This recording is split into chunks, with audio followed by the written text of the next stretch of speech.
Kumusta mga idol? Dito ulit tayo. Magluto naman tayo ngayon ng ginisang upo.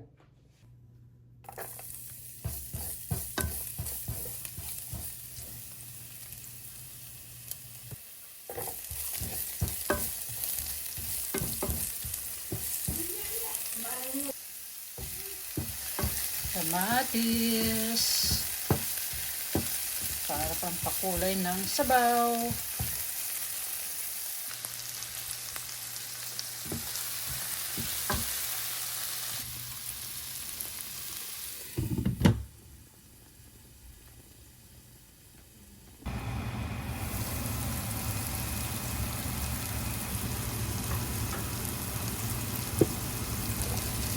Bigyan natin ng upo.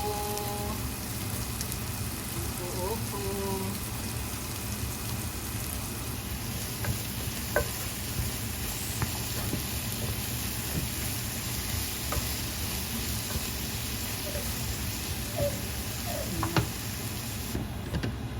Gisahin na muna natin siya. Yan kung nag-isang-gisa na siya. Ang ating simpleng luto ng ginisang upo. Upo, di ba?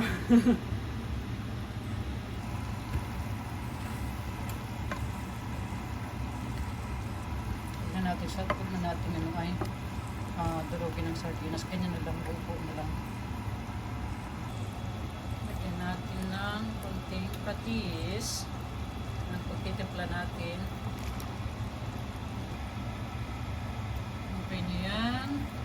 Huwag na natin lagyan ng tubig. Sabaw. Kasi nagsasabaw naman na siya. Nagpupusa na siya magsabaw. Parang sarap. Ayan. Luto na ang ginisang upo. Kain na po tayo mga idol. Yan.